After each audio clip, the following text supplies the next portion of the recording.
Feels weird. Picking it up. The legacy of that shield is complicated, to say the least. That shield should be destroyed. This world is ours. We're never gonna stop. It's the closest thing I've got left to a family. I'm not gonna let anybody tell me I can't fight for it. Now streaming.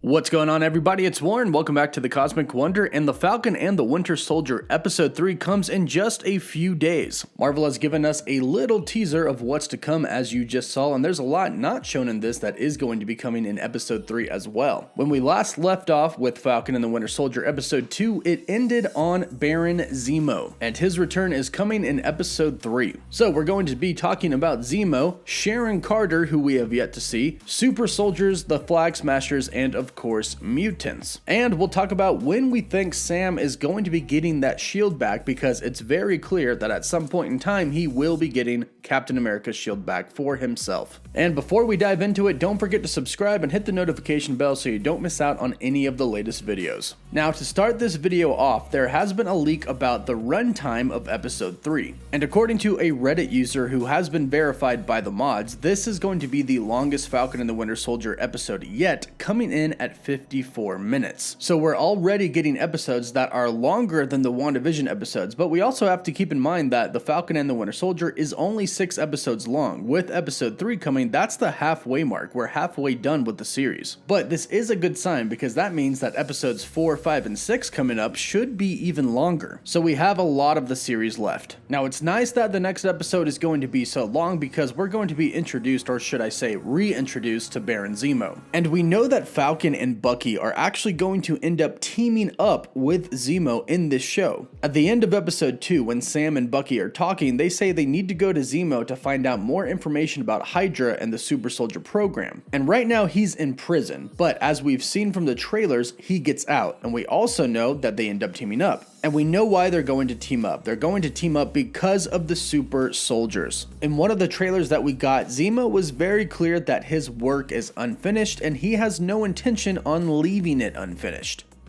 Superheroes cannot be allowed to exist. I have no intention to leave my work unfinished. So he says superheroes cannot be allowed to exist. So clearly, if Hydra or another organization of some sort is giving terrorists the Super Soldier serum and keeping the program alive, this goes directly against Zemo's plans to basically get rid of all of the superheroes. He doesn't want some evil organization creating new superheroes. And clearly, Bucky and Sam don't want that either. So this is why they team up. The enemy of my enemy is my friend. Will this last the entire series though? Well, I think they have different plans set up for Zemo, and I think it's going to be a little bit more surprising than we expect. When I spoke with the director of the show, Carrie Scoglin, and I asked her about Zemo, this is what she had to say. You know, you mentioned the brainwashing and Bucky's past. Zemo is a character that's going to be returning. And he's more of a complicated character as well, because he was a good person, but due to, you know, such a tragic incident that happened with his family, he is now set out for revenge. We saw him in Civil War. He took his revenge, went to prison. Now he's back. What is it like to direct somebody, a character like that once was good, but is now so set on revenge? Is there any hope for him? Are there going to be different layers to his character that we're going to see throughout the show?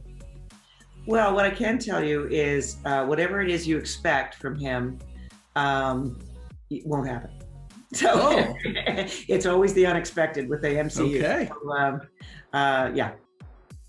So she said, whatever you expect from him isn't going to happen. And I think right now what a lot of people think is going to happen is that he's actually going to be bad and betray Sam and Bucky. So perhaps he's actually going to be good somehow. Perhaps he's just going to try and kill the Super Soldier program and all of the other super soldiers and not go after Sam and Bucky or any of the other good heroes. Perhaps he comes to terms with the fact that Bucky was indeed brainwashed into doing all of those evil things, but is now good, and there are good heroes out there. But we then have another question when it comes to Zemo. In the trailer, we see Zemo with Bucky and Sam in Madripoor. And this is actually quite interesting because, as you probably know by now, Madripoor is a place that is ran by mutants and the X-Men, some good, some not so good in the comics. In fact, Professor Xavier's mansion in some storylines in the comics is in Madripoor. It has a heavy connection with Wolverine and many other different mutants as well. And of course, the big question is, why are they here, and why are they here with Zemo? Well, it would make sense that we kind of start to see some mutants here. I don't think Marvel is going to announce that they are mutants, but I think we're going to see other people that are very similar to super soldiers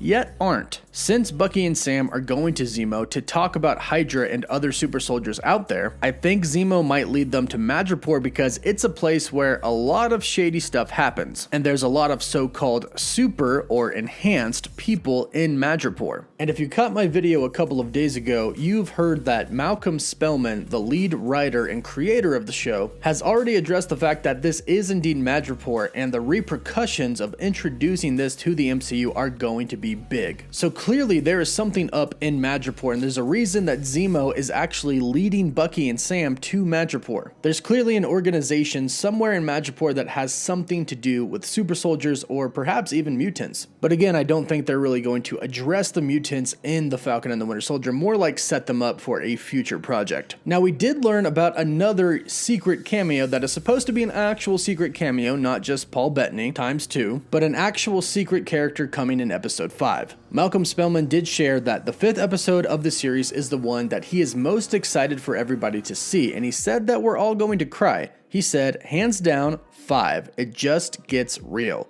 And 5, you're going to cry. He went on to say, there are characters in our series who I would love to see partnered with, like, it's a very, very grounded character, partnered with one of the big world shakers like Thor or someone like that. The personality is so strong. It's the episode 5 character. I'd love to see that character with Thor. So there is a new secret character coming in episode 5, and perhaps he is coming from Madripoor. Now, I don't think he's going to be a mutant or anyone crazy like Wolverine, but perhaps he could have some tie to the mutants. Now, Madripoor is known for being a very corrupt and criminal-centered city, so perhaps the GRC, who we believe are actually pretty crooked, and the power broker behind everything are somewhere in Madripoor. Perhaps the base of operations for the power broker could be there. Maybe Zemo knows this, and maybe that's why Zemo takes them to Madripoor, but we'll have to wait till episode 3 to find out. Now, another character that isn't exactly confirmed for episode 3 but should be coming in the next episode or episode 4 is Sharon Carter. We know that she's going to pop up, we know that she's going to have a pretty decent role, and it looks like she's actually going to manage to save Bucky and Sam at some point.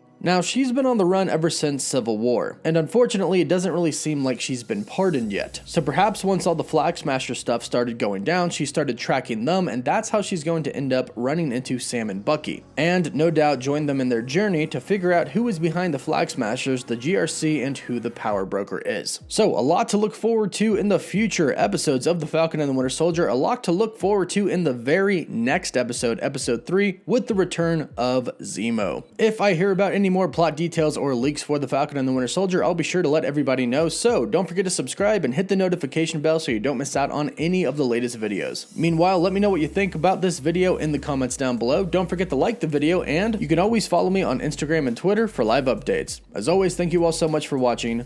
Woof woof.